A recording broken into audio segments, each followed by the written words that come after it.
Welcome to a brand new episode of IDTALK for Educators Live, the show for the unsung heroes of education. I'm your host, Sarfo-Mensah. If this is your first time tuning into the podcast or even watching it, we welcome you and we hope that you come back for future episodes and more dope content. If you're a returning viewer or listener of the podcast, we welcome you back and we hope that tonight's episode is one that is insightful, informative, and enlightening to you. So before we get to the main event tonight, I want to make a few quick announcements. First and foremost, we have our Stay True to Teaching You virtual summit that's coming up on April 16th through 19th. And we have some phenomenal educators who are going to be pouring into us for 4 days. Some of them including Mr. Brian Keith Harris, who's going to be providing the keynote address. We have Miss Crystal Smith, aka the renewed teacher, who's going to be pouring to us as well, talking about math from a culturally responsive context. And we just have so many incredible educators who are going to be pouring in. So we want to make sure that we tap in and register if you haven't done so already. We still have some weeks to go before we start this summit, which is going to be an experience like no other. So for more information, you could always go to IDTALK4ED.com/conference to learn more about the summit and how to register. And then finally, we have our IDTALK apparel line, and we're coming up with some new designs by the day, trying to hit as many educators as possible within the spectrum. So we have some gear for our librarians. We have some gear for our STEAM educators. We have some gear for our ladies representing International Women's Month, right? So we touch on all the educators. We show love to all of them. So to check out our newest designs and some of our featured ones, you can go to the Teesprings website at teesprings.com/stores/the Identity Talk Apparel Shop. And those are the announcements. And now let's get to the main event. Tonight, we actually have the dynamic duo of Restore More, who will also be participating in the summit. And I'm just so happy to have them on because they're just doing some phenomenal work in the Atlanta area where there's a lot of great things going on. And we're going to dive right into that when we bring them on. But without further ado, I want to bring on Mrs. Claudine Miles and Miss Kimberlie Milton from Restore More to share with us about their journey and all the great work they're doing within their organization. So let's get this thing started. Hey, ladies. Hey, Kwame, how are you? Hey. I'm doing well. How y'all doing? Blessed and happy, favor. Like glad to be here. Excited to chop it up. Yes, very happy to be in this space. Thank you for having us. Listen, it's International Women's Month. And even if it wasn't, you all are just doing such phenomenal work, and we need to find a way to amplify it and to highlight it so other people can tap in and help y'all out as well. So it's an honor to have you on. It is an honor to be here. Trust us. All right. So I know we're on a time crunch, so I want to make sure we get through as much as possible while we're here. So let's go right in. So the first question I always ask my guest is to tell us a little bit about yourself and what ultimately brought you into the education field. So whoever wants to dive in and answer first, go right ahead. I'm gonna let Kim do it since she has more experience than me. Well, thank you. All right. Hi again, everyone. I'm Kimberlie Milton. I'm so excited to be in this space. And a little bit of how I got into education.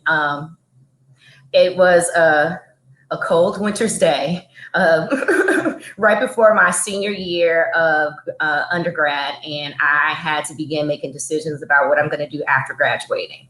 I was a chemistry major, and it was okay. I liked science, but I just wasn't necessarily feeling it. So I have been volunteering in this after school program and just in my spare time, and I thoroughly liked it. That was what I was doing on campus. And I realized I like hanging out with little kids. I like teaching them things. I like seeing that light bulb go off and being patient with them and see that change in their face when they've like learned something. And I was like, you know what? I don't know. I'm a chemistry major. I don't know how this works. And this is how the universe works. Someone within like weeks put me onto this thing called Teach for America. And, you know, I went to an HBCU, Jackson State University in Jackson, Mississippi. So TFA wasn't coming to my campus to recruit. Someone told me about it, and I had 1 week to get my application in. And I said, you know what? If it is meant to be, and if it is for me, it's going to work out. And I applied to Teach for America. And I did my little presentation. I taught a lesson. I did my first little lesson plan, and I realized it just felt really good. Nice. And then I realized it ended up being for me.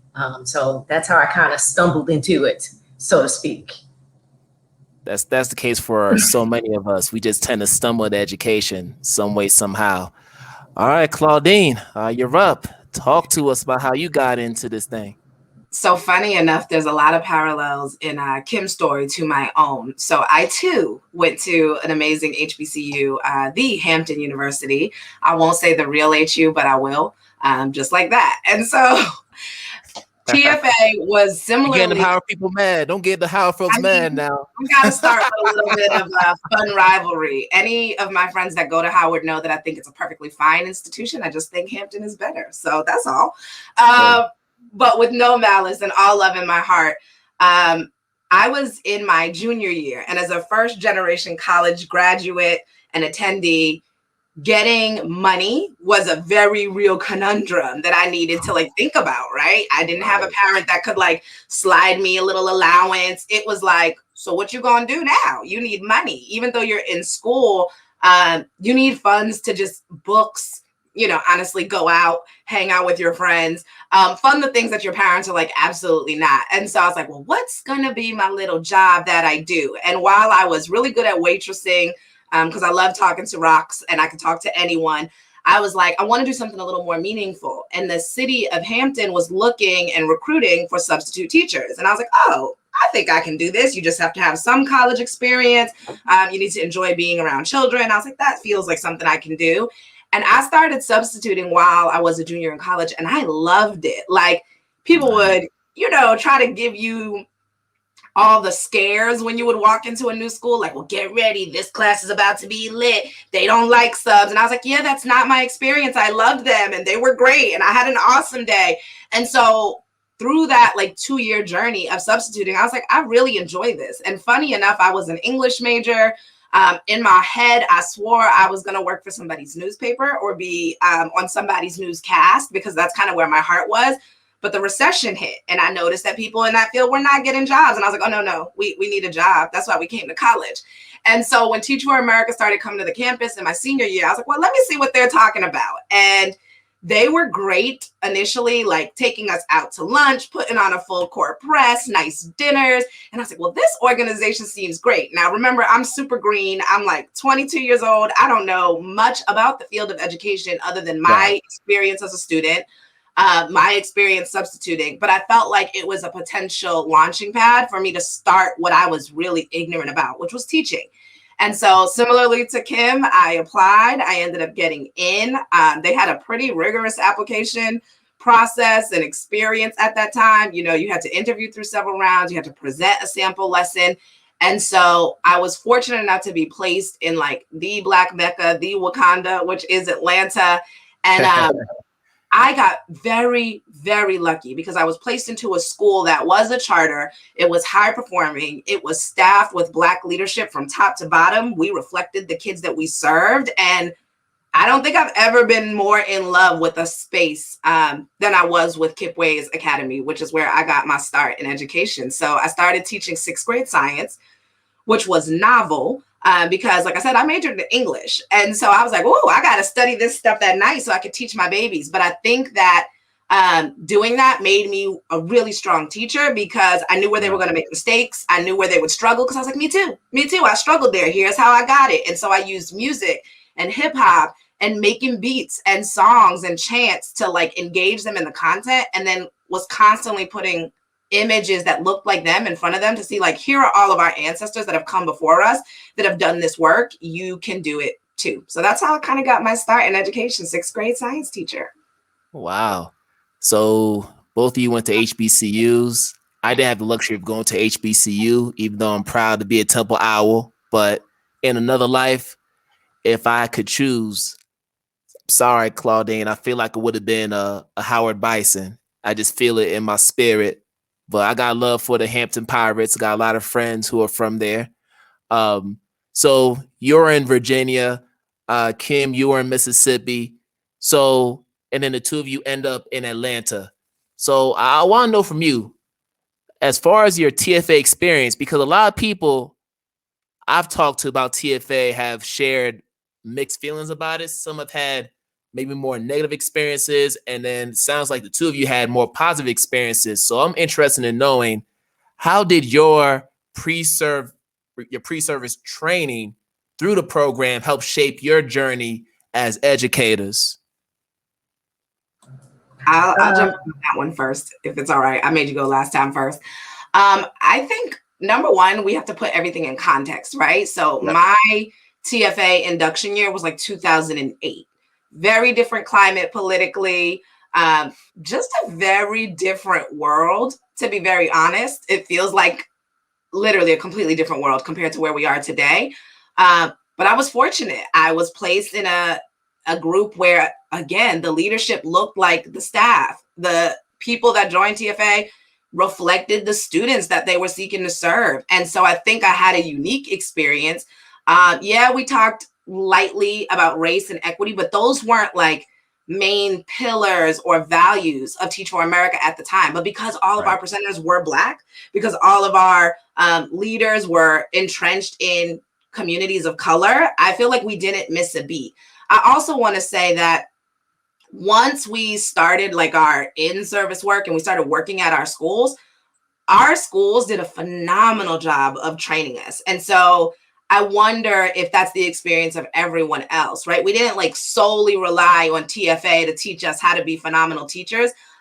What they did do was give us a crash course in education, right? In a 6-week summer intensive. And I think it's not enough. Like, of course it's not enough.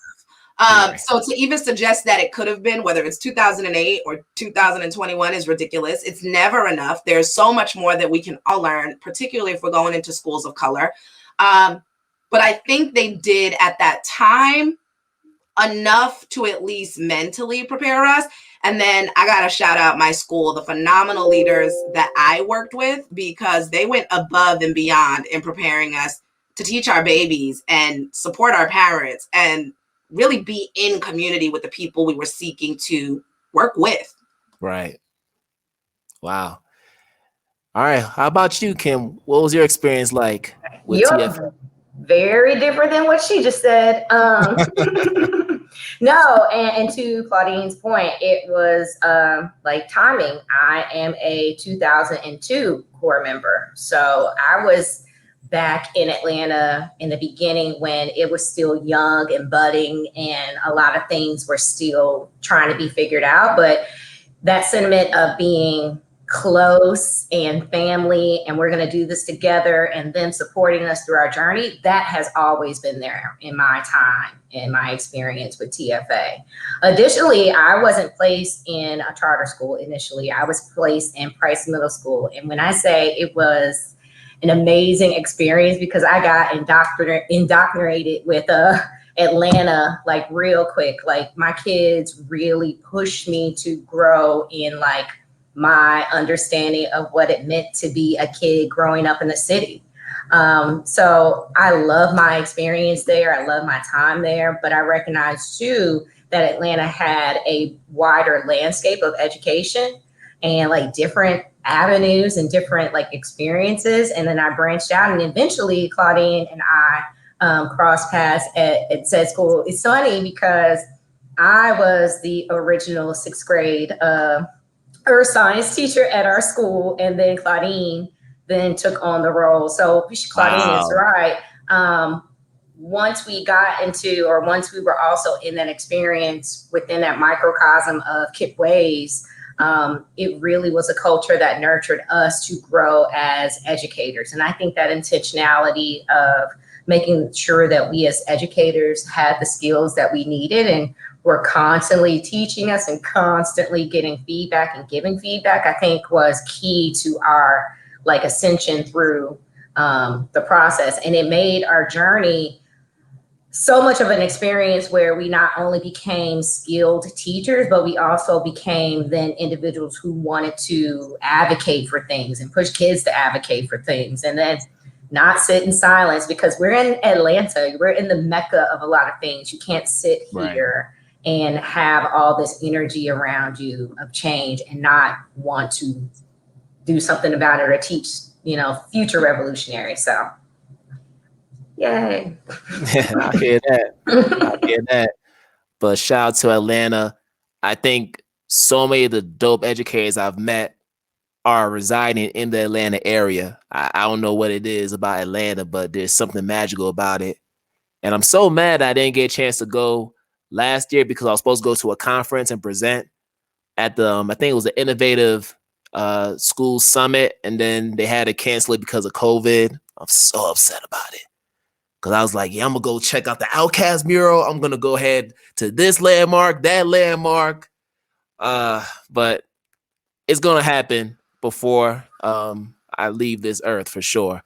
So you all end up being skilled practitioners in your respective schools, and then you transition to school leadership, having stints as principals and school leaders.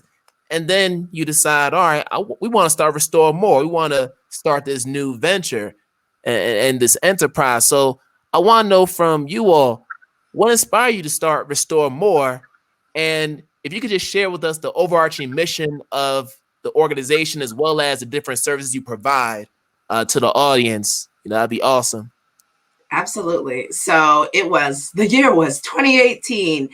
And it really stemmed from my own personal journey and pain, if I'm being honest. I loved what I did. I loved where I worked. I loved my community and family, but working 90 hours a week for 10 years will surely burn you out. Having a cell phone where kids can reach you up until 9:30 at night, and it starts ringing at 5:30 in the morning because there's bus issues, or because there's been an incident and you have to respond. It can easily get taxing if you're not practicing self-care, if you're not practicing wellness. And then big picture, we work in a civil rights mecca, right? And so during that time, we're having all these different cases. We had the incident with Tamir Rice and Trayvon Martin. And these weren't just incidents that we watched on the news. These were incidents we galvanized around with students. I remember when Trayvon Martin was brutally murdered by George Zimmerman and he was acquitted. And my students and I marched to the Atlanta Capitol to protest. That's the type of revolutionaries that we were raising and just educating. And so all of this in mass was taking its toll on me. And I remember really struggling with anxiety for the first time in my life. And I was like, what is this? What is this anxiety? How does this work? But after taking time, literally taking a short sabbatical off of work, linking up with an amazing counselor, therapist, all the bells and whistles, understanding that I was never really thriving, that I was kind of just surviving, right? And in essence, causing so much internal damage. And at this point, I'm an assistant principal. I've implemented this restorative practices program at KIPP Ways. We used to be a school that I would say was definitely punitive, and we transitioned to restorative practices.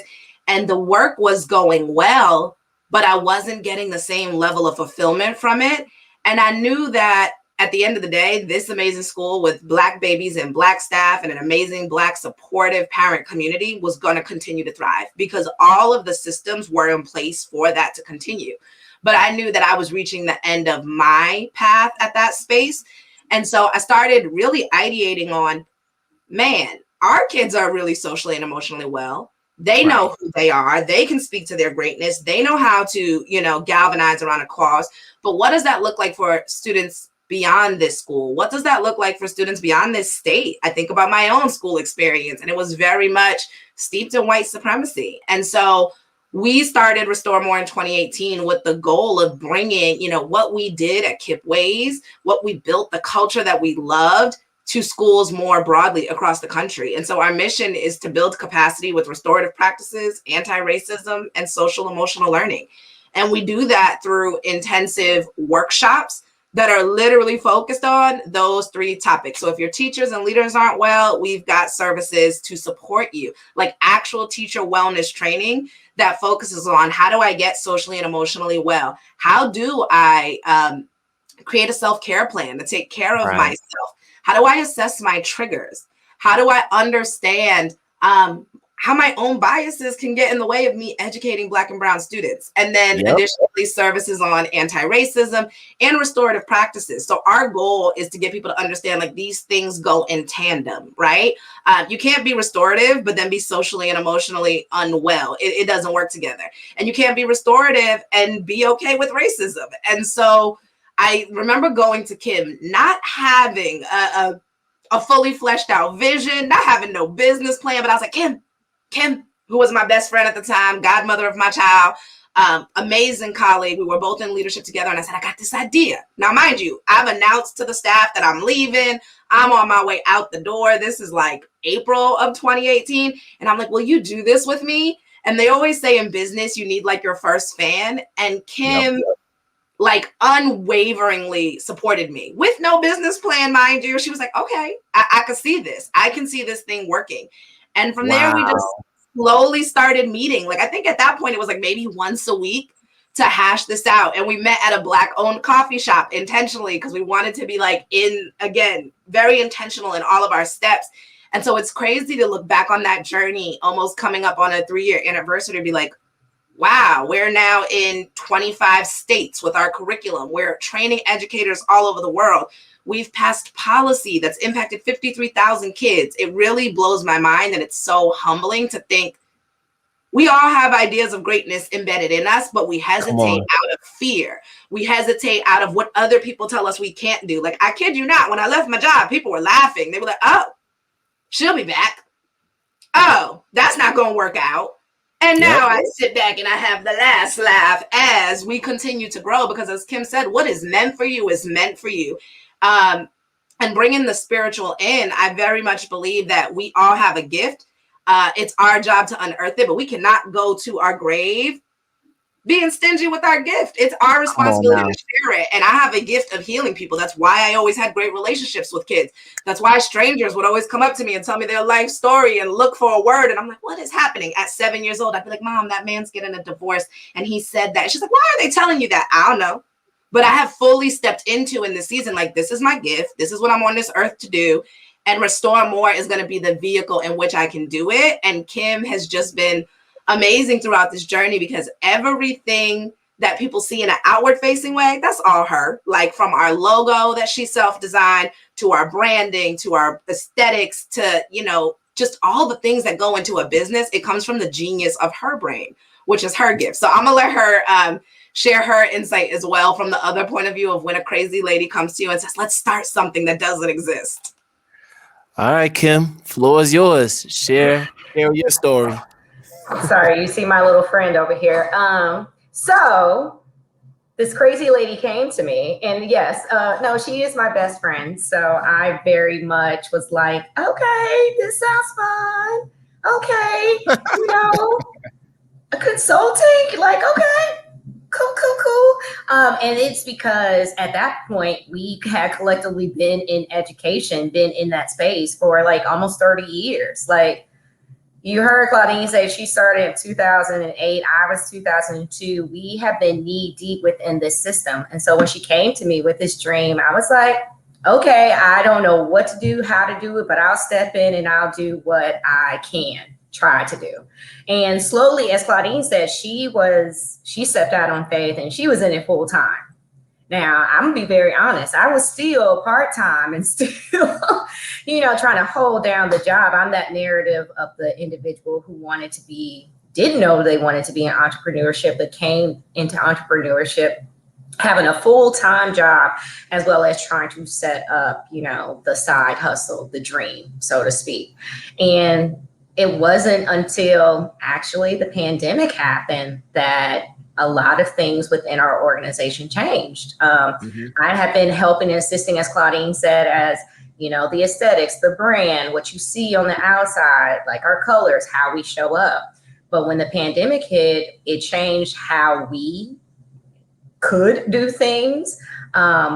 We had a whole event plan and had all the logistics work out. It was in person. We had 300 people RSVP situation. And it was pandemic, no.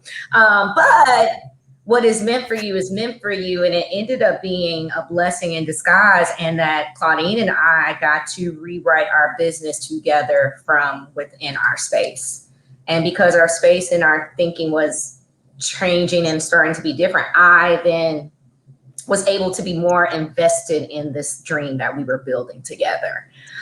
She definitely took the helm in the beginning, but somewhere around 2019, I was like, ooh, I'm itching to do more. This feels so good. This feels so good that when people leave time with us, that they say that they feel better. Claudine says that she's the healer. I'm you tell me a vision for it and I can make you see it. I can make it shown. I can bring it to life. I can make people feel how you envision them feeling through the pictures and the narrative and how you want to put it together.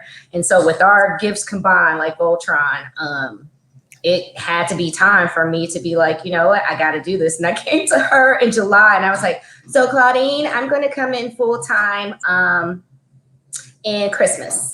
And then it turned into, I think I'm going to make it to not spring break, Labor Day. And then it was Claudine, nah, it's time. I'm coming full time in August. I don't know what we're going to do, but I'm coming. So get ready. And it was scary. It was a transition, but to Claudine's point and to what we said earlier, what is meant for you is meant for you.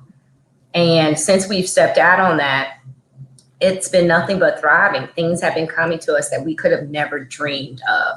And it wasn't until we stepped into those gifts, leaned into the gifts, and started sharing said gifts that that it began to flow our way. So that's my side. That's my side of it. And I appreciate the two of you for being so vulnerable and transparent about the journey, because entrepreneurship in many ways is about risk taking. You have to walk in faith with your vision. Yes. As someone that's in it myself, a lot of what you mentioned parallels with what my journey was, where people doubted me and there were naysayers, and I just had to keep moving forward with that momentum because I could just see the vision in my mind. I can envision what this could be if I just walked, in faith. And that's not something that's easy to do, especially I know the two of you are both parents. You have children, you have other, not you, Kimberlie. I know Claudine is, but we all have responsibilities outside of the business that factor into our decision making. So it's not always easy to just jump into something. So I could definitely understand how that could be. But I want to talk more about the work you all are doing, because I know with social emotional learning, anti-racism, and even just cultural responsive, teaching, right? There's so much going on in those spaces, so much appropriation going on in our circles, so many people, who are capitalizing off of it, but they're not making an impact in the schools the way they should. And that's a whole nother episode for another day. But I know recently you all were able to collaborate with the Atlanta Coalition for Educational Equity to push some policies for restorative justice and trauma-informed care. And they were recently adopted by the Atlanta Public Schools Board, right? So congratulations on that. Thank you. All right. And I want to give you all a chance to just talk about what those policies are and how they're going to specifically impact the student body at Atlanta Public Schools. So thank you for acknowledging it, because I think, when people see the outcomes, they're like, yay. But what they don't realize is that was actually almost a year and a half of work. It was getting training on grassroots organizing. It was reading. It was studying policies that didn't work before to better understand how to push ours. And what we realized was we both have extensive networks, particularly with school leaders, parents, and people that are invested in this issue in the city. And so we started hosting what we would call, don't escape me now, house meetings. And house meetings were a tactic that were used by the civil rights leaders, right here in Atlanta. And it's literally meeting in a location, talking with a group of 10 to 30 people. This is all pre-COVID too, by the way. Right. Because you're like, that many people? But we're meeting and we're talking about the issue. And we're not talking at them. Again, this is like our restorative approach. We're talking with them. Tell me how the school to prison pipeline has impacted you. Tell me, what your experiences are with suspension. Tell me what your experiences are with feeling like as a Black female student, you were pushed out, right? So we're talking about all of these issues that we're seeing books about and movies about, and realizing it's all rooted in really deep pain and experiences of individuals in our community. And so rather than us like sharing our own stories, it was really about listening to the stories of the community. And what we learned very quickly was across this city, students of color are experiencing harsher discipline practices and policies overwhelmingly at a rate of 3 to 4 times more than their white peers. And we all collectively thought that that was a problem, right? But the question was, well, what are we going to do about it? We can teach about anti-racism. We can teach about restorative practices to reduce punitive punishments. But the reality is some people only fear policy. Some people only follow the rules when they know there's a consequence behind it. And one thing about Kim and I is we're very intentional and tactical. And so we were like, yeah, we're going to continue with the training. We're going to continue making content like this, the anti-racist circle kit, to give teachers language to talk about hard stuff. But we're also going to push policy that actually impacts teachers, students, and families. And so after hosting at least 5 of these house meetings with several hundred different people, we started making calls to elected officials, i.e. board members in Atlanta, and just seeing, will you sit down and meet with us? And we put some pressure on them. We had, people at the house meetings tweet them, people at the house meetings send email, because, nobody likes bad press. So we were very, again, strategic. And we got our first meeting with Erica Mitchell. And I always love to shout her out because it was like meeting with an old friend. She was like, I'm so grateful that y'all brought this issue to the forefront with droves of community members behind you, because I've been talking about it and it's not gaining traction. And so through that like synergy and that collective mission, we were able to get 2 really powerful pieces of policy drafted, one on restorative practices, one on trauma-informed care. And so those passed literally just a couple of months ago in January of 2021. And so a lot of that nitty-gritty detail is still being worked out, right? Like, what does it mean for students? And so for me, that means keeping my eye on the prize, staying focused, staying present in those meetings to make sure that this isn't policy that's just written, but it's policy that's lived. But things that I'm excited about that it allows for is more funding for mental health services. So more counselors in our school, right? More access for communities. It looks like more robust trauma-informed care training for teachers. Teachers say, hey, our kids are coming to us with trauma.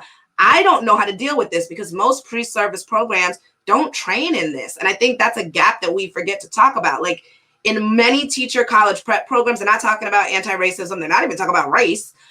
You might have like an ethnic studies class or a diversity class, but it's optional. And so teachers are screaming like, I need this training. I want to get better at it, but no one's offering it. So it also creates access to this training. And one of the things I'm really excited about is that it had 100% support across the board, as well as the superintendent who doesn't work, she works for the board, right? So had 100% support within the board, but then the superintendent who is employed by them is like, no, I believe in this too. And once I have this policy, I can now write concrete action steps that we're going to take as a district to push these things forward. So for APS, some of the things that they've already done is they've started implementing SEL in the virtual spaces and not waiting until kids come back to address their trauma. They've invested in a program called Trauma to Transition. And so they're actually getting training on health and wellness and how to reduce trauma and how to be more trauma informed all of these things are the beginning steps, and it's up to us, our collective stakeholders, to stay on top of it. I think a lot of times you see policy and you're like, job done. And we're like, no, step one done. Step two now is, how does the policy get enacted? How is it living and breathing and making a difference in kids' lives? And for me personally, I'm like, that's more counselors. It's changing policies around suspension. Here in the South, you can be suspended for gross disrespect, right? Or insubordination. And those terms are just so different for every educator and administrator. And we've got to actually say, like, no, what are the behaviors that get us suspended? And what are the things we can work out restoratively? Because if we don't, then it keeps going down to someone's opinion. Well, this child was disrespectful. Maybe, but what took place that could have triggered the child? What did the adult do that maybe fueled that fire rather than douse it and put it out? And so my hope is that we can continue to collaboratively work with the board, work with APS to ensure that the policy becomes fair and logical practice, so that it doesn't stop as a written document. But it does help to have that in place to start those conversations. For sure. And Kim, before you chime in, I think it's important for us to point out the importance of being active within our local districts and within our states, because I know President Biden mentioned that, we're going to bring more counselors and social workers into our schools. That was part of his education plan when he was campaigning. And many of us will look at this plan and say, yeah, Joe's going to, look out for us once he gets into office. And it doesn't always work out that way. We can't just put our eggs in one basket. We can't look at the federal level and say, all right, it's going to happen there. The bigger impact is going to happen at the state levels and even our local levels, like cities and just our neighborhoods.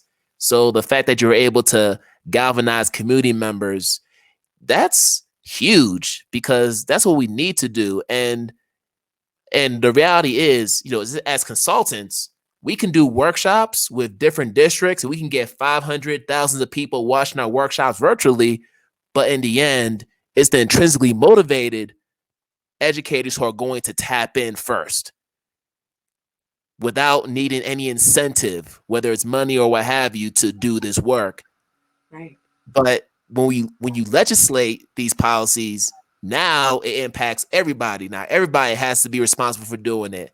And that's why we have to be more literate when it comes to policy, when it comes to legislation, because that's where we can get the biggest impact. So I really wanted to highlight that point, because that's so imperative, especially now. Kimberlie, did you want to chime in? The only thing I want to add to this space is that, one, a lot of that work, as Claudine said, came out of us really sitting down and thinking about what we want to restore more to be. So this is probably just more so advice to anyone who is thinking about the dream that they're trying to build. Like, you have to think about it in its totality of how you can affect that change. We could do it school by school, but we can also do it state by state, county by county, law by law, policy by policy. You just have to find all the things to try to make sure that your passion is lived out. And then two, just echoing what you said, just never keeping your, like with Obama, I think we all took our eye off the ball for a little bit. We were excited, he was there, and it was like, that's all. And we took our eye off the ball, and he wasn't able, or we didn't push to make sure that the things that we wanted also, went through and people were held accountable to the changes that we want to seek. So it's also important too that we don't relive some of those old habits. And I think we're that generation of millennials that are like, yeah, no, we've been through that. We don't want to do that no more. We got to do something, y'all. It's like, we can't sleep on these on any election ever again. State, local, bake sale, if it's something for voting and I'm eligible, I'm participating in it. Yes. And given the insurmountable damage that was done with the previous administration, constituents in this country have more leverage than ever to push for change, particularly our educators, because we've been speaking loud and clear. And this is a perfect segue into this issue of standardized testing, which Teach for Good Trouble has really been doing a lot of work under. And I want to shout out Claudine because she was actually the person who DM'd me and was like, yo, Kwame, we need you to join in this movement. And I was like, bet. Like I tapped in and I was there for the infant stages. And it's been wonderful to see how it's evolved over the course of, was it 4 months? Cause we started like November and now it's like March. Right. Yeah, now it's March. So Crazy. what? Over the course of 4 months, look at the amount of attention, that has been brought to this issue of standardized testing. And I know in Georgia, you don't really have like teacher unions. So you can correct me if I'm wrong. Like you don't have like yeah, go ahead. You're absolutely right. We have no unions at all. Maybe like No teacher advocating blocks, but not unions. Right. And I know I came from a city in Boston where it's heavily unionized. So if a principal steps the wrong way, you best believe a grievance is happening. And somebody from the union is going to say something about it. That's how much power unions have in Boston and other cities across the nation. But I want to know from you all, just personally, why, and this is rhetorical for us, but because of, we're educating as well. I want to know, why is it that we have so many districts across the nation prioritizing this push for standardized testing, knowing what we know about it, all the research, rather than focusing on the things that we've mentioned about social, emotional learning and just teacher wellness? Why are we not prioritizing that? And we're still pushing for this testing to take place in all the different cities across our nation. So like you said, I know what we're about to say is probably going to be more so preaching to the choir, so to speak. However, like the educational system that we currently exist in, like if we think about how it was founded and what it was created for, it was created essentially like to create worker bees. It was created to create individuals that can be pushed into certain sectors. And so with that, it was like, hey, let me give you this checklist. Let me give you this rating. Let me give you this grade. Let me give you this score. Let me give you this so that I can then rank you. I can then place you in these spaces. But as we realize education and careers and the way that we function as a culture has evolved, that system is one, antiquated. It's also racist. And I feel like something like the pandemic has only highlighted the unnecessariness of it. So why is it still here? Because there's a lot of money.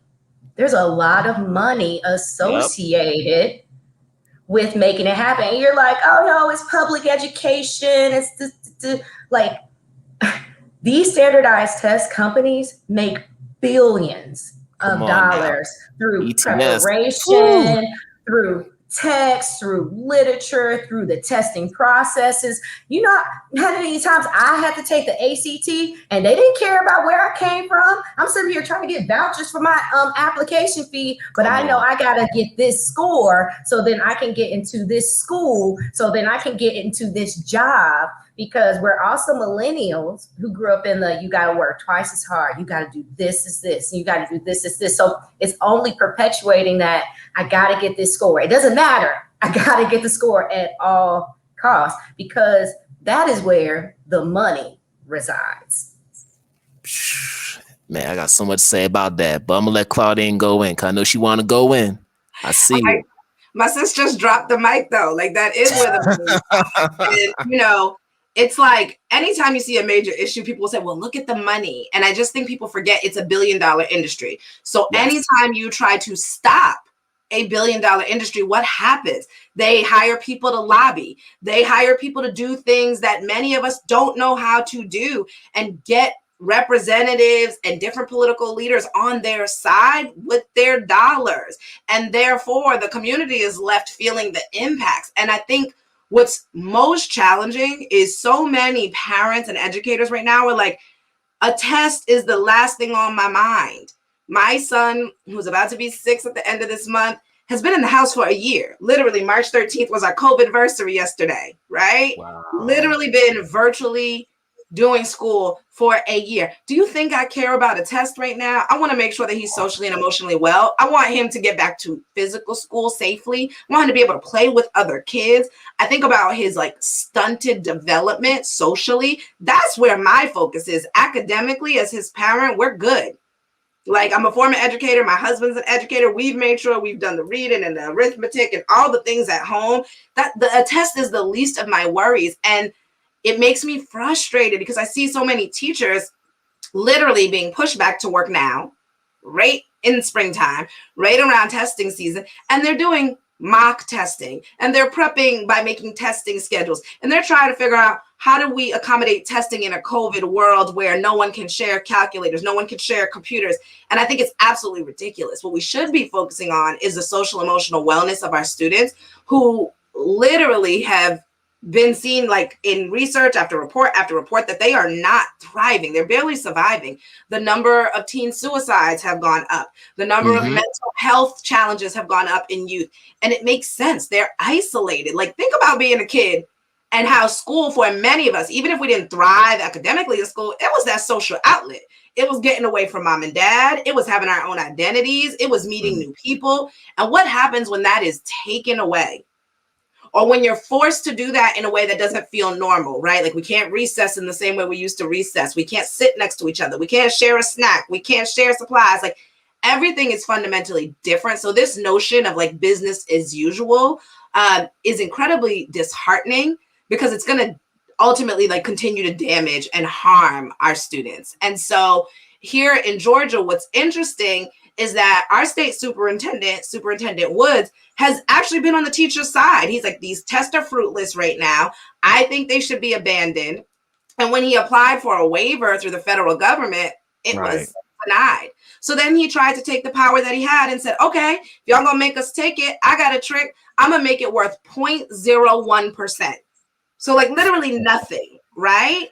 Yeah. And what's still frustrating about that is that kids are still being called back into a building to do it.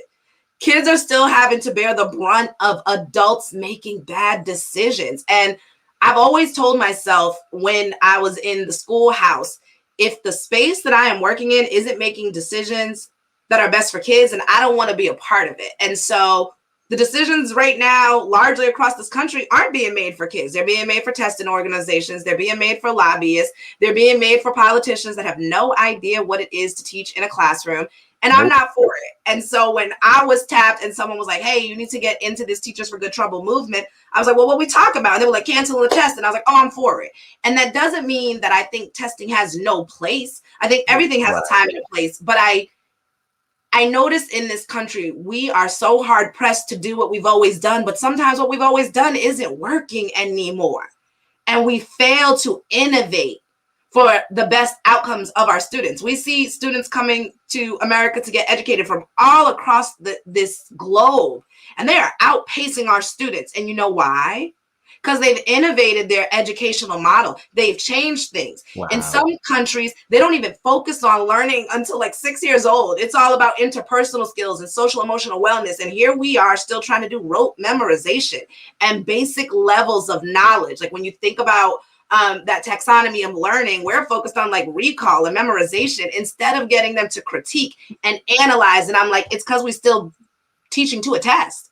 And with the No Child Left Behind Act, it incentivized teaching to a test. It said, oh, if your school fails, you're going to lose federal funding. Many of the schools that serve Black and brown kids can't afford to take a hit like that. So what do? They bulk up on test prep. They bulk up on making sure that, you know, kids are getting more math and more reading, and they cut STEM programs. They cut science. They cut the arts. They cut all the things that really actually build up whole, healthy people. And so Teachers for Good Trouble is a movement that, you know, has been really organic. It's been beautiful to see over like 30,000 people sign our petition to end testing, but the work isn't done, because even now, the Biden administration recently said, well, okay, with the testing, you can hold off on giving it in the spring, and you could potentially give it in the summer or the fall. And I'm like, are y'all listening? So you're going to make them take a test for this school year that many people did at home, or, you know, in a hybrid model, and you're going to make them take it next year? What kind of punitive business is this? What kind of trash is this? I don't care if you spent money on tests already. Box them up and put them away. It's time to move forward, and we're so stuck in these outdated models that just don't serve us or our children anymore in the best ways. And there are a couple things. I think number one, all these issues that we're raising were issues that were taking place prior to this COVID-19 outbreak. That's one. Number two, the tests are still culturally biased. And we've been saying this for years. We're still, I mean, I was in Boston, mind you. We had an issue with our MCAS about a question focused on, I think, the Underground Railroad. I can't remember the exact wording of the question, but it was to the point where kids just couldn't even finish the rest of the test. And, eventually they had to pretty much throw away that whole exam after a lot of teachers and parents were pretty much getting on the behinds of elected officials. But it took that for that test to be thrown away. And then also with these assessments, it's just the fact that, like, why are we pressing so hard to get these done? And why are we generating this false sense of accountability for teachers? Because the reality is, when we think about NCLB, when we think about ESA,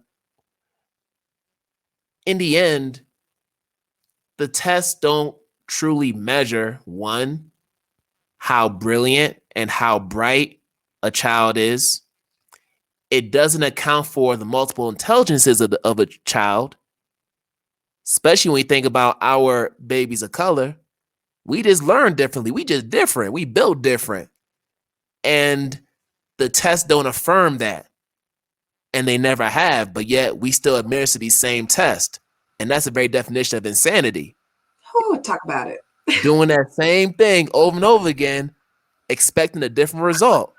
You know what I mean? And that's kind of how education is in so many ways. We keep repurposing different content, throwing a different name on it, but in the end, we doing the same damn thing that we did the year before that, the year before that, right? So it's like,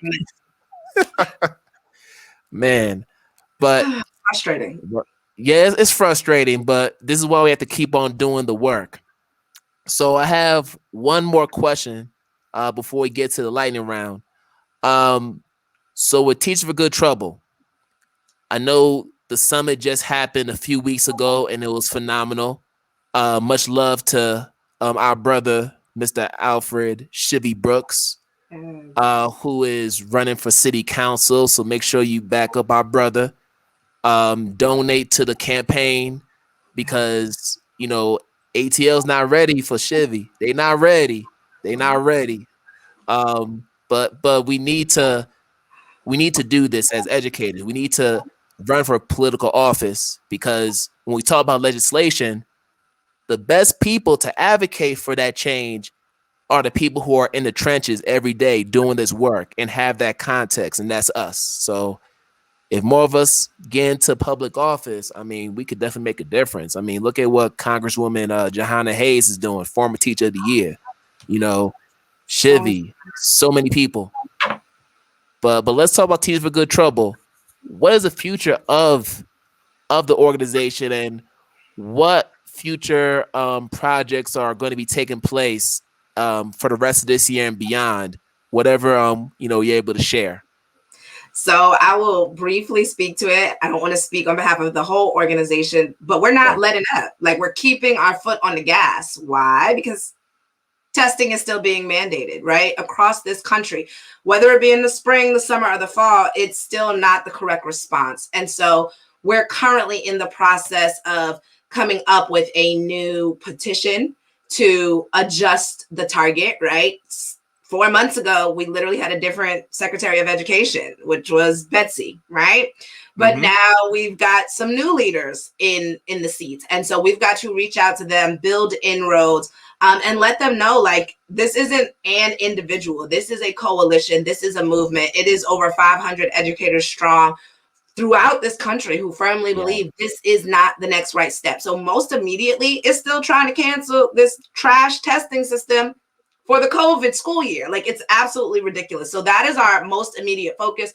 We're going to continue having conversations and dialoguing about it. We're going to continue trying to bring more folks into the movement. And so if you are listening today and you haven't heard about us before, please tap in with us at teachersforgoodtrouble.org.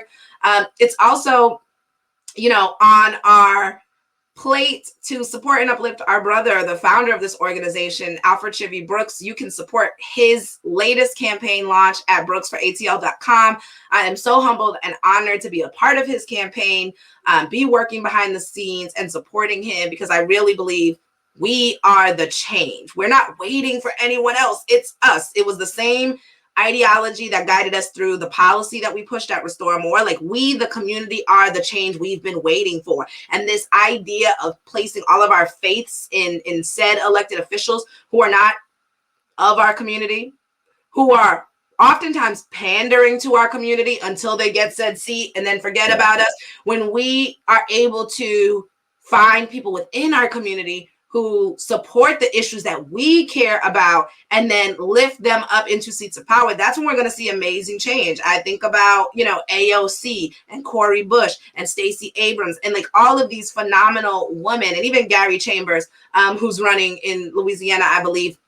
Like, all of these amazing individuals are of the community. They understand the real problems. They spend time talking with their folks around them to understand, okay, what do I need to be able to advocate for on your behalf? Because this isn't about me, it's about us. And so for us, it's about, like I said, continuing to stay on message, stay on brand. Let's get these tests canceled.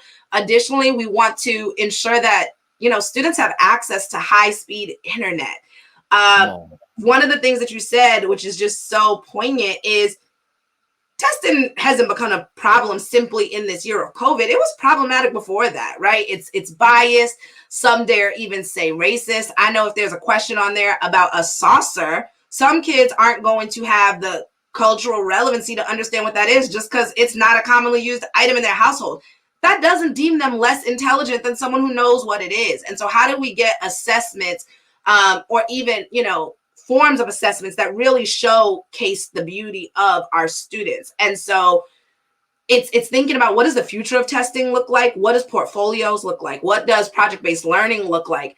And then, as I mentioned with internet, like, this should be a basic human right at this point. You can't do much of anything without the internet right now. You can't work. You can't go to school. You can't pay bills. Like, it is the communication highway. And when you basically cut people off of the highway, that is inequity at its finest. And so that's another issue that we are pushing for. And then thirdly, in addition to canceling testing and just getting quality internet access to families and communities, it's how do we ensure our educators are well mentally, right? We've had so many teachers leave the work. We've been in a national teacher shortage for the last 10 years, and they project it for the next 10. And so if we're not making sure our teachers are well, they're going to leave. And no one else is going to want to come into this work. And so right now, most teachers, depending on where you work, might get 5 free appointments with a mental health professional. And we're saying, why don't they deserve 20? Like, they deserve at least 2 a month. Like, we're not saying every week, but at least 2 times a month, you should be able to meet with a counselor, a therapist, and talk about the things that you are experiencing. Many of our educators come to this work because they're trying to heal some unhealed trauma within themselves. I know that was my story, right? And so how do we get them support so that they are their best versions of themselves for kids? But then also there's secondary trauma. So when you are working with kids in certain communities who are dealing with really heavy life issues, we take on that burden.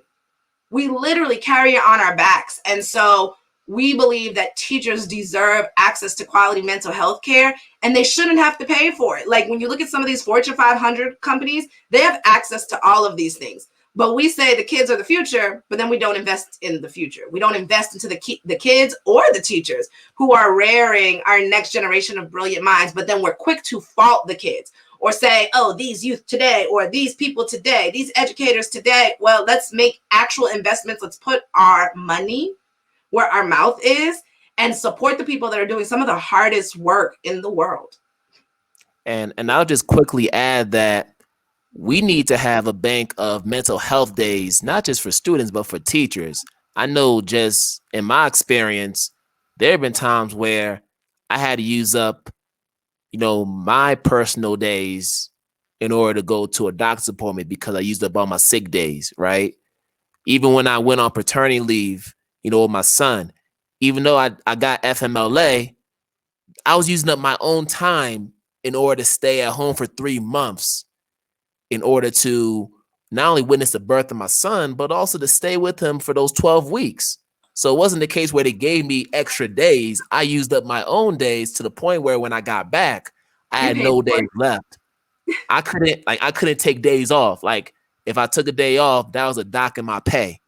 So it's real. It's definitely real. And we need to change that legislatively and just logistically.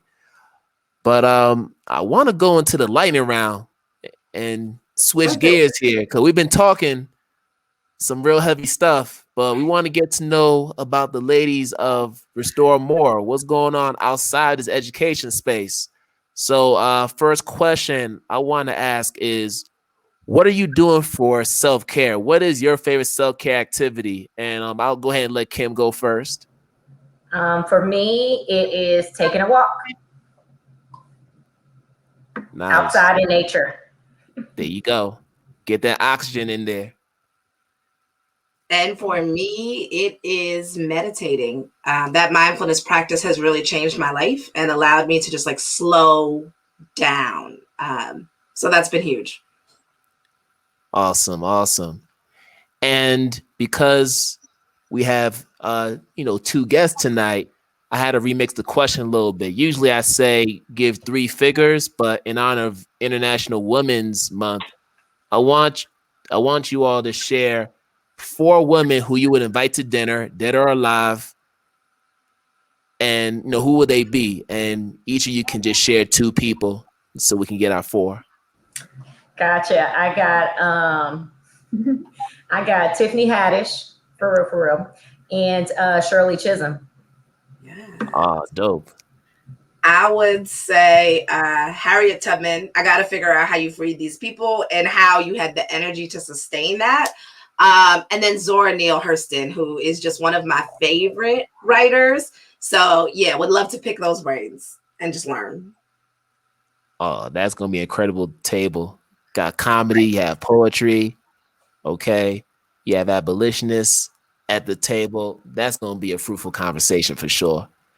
And then last question. Name a song that gets you hype and forces you to stop whatever you're doing. What's that song where like you could be doing whatever, and when it comes on, you're like, nah, I gotta go ahead and just boogie. I gotta do what I gotta do before I get back to work. I'm an old soul. And I would say Candy by Cameo. Like, I don't care where I'm at. I don't care why. But I'm like, I literally got to hit like a whole shuffle. I don't care if I'm in a store. It just makes me so happy. And it brings like all types of people together. So that's my one. Nice. I would probably echo that. Now that she said that, that's all I could think about is Cameo. But like lately, anything Megan Thee Stallion that has been really getting me hype, and I have to like stop in my tracks to pay homage to what I am as a woman. So been giving me a lot of boosts. Yeah, much love to Megan Thee Stallion. Shout out to Texas. Shout out to Texas. All right, ladies, man, this has been a great hour. Yes. And I appreciate you all for coming on and just sharing your story and just all the work you're doing out in the ATL. Before y'all roll out, if you could just share your social media handles, just more information about Restore More, where people can reach you. Yes. You can reach us, Restore More, on all social media platforms at We Restore More. That's at WERESTOREMORE on Instagram, LinkedIn, and Twitter. And you can find us at www.werestoremore.com to find out more about what we do in the community and how you can support. Awesome.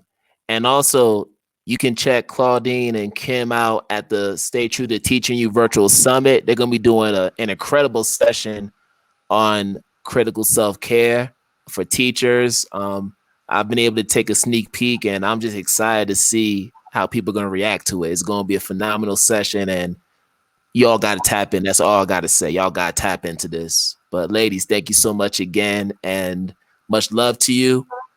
And I just wish you a good rest of the day.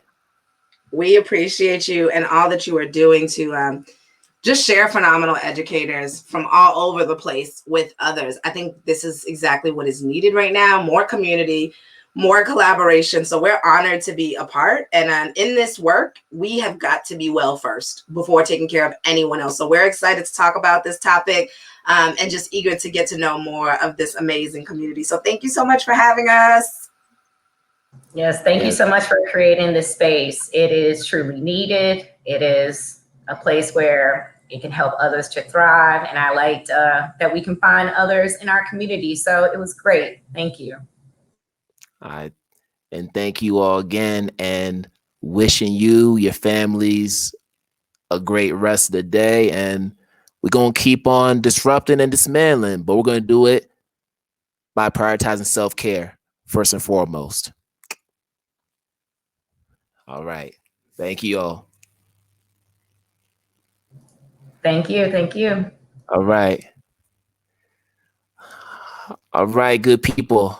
We just ended another incredible episode of IDTALK4ED Educators Live. And until next time, as I always say, we're going to wish you a good morning, good night, good afternoon, wherever you are in the world. And we're going to do this again another time. Peace out, everybody.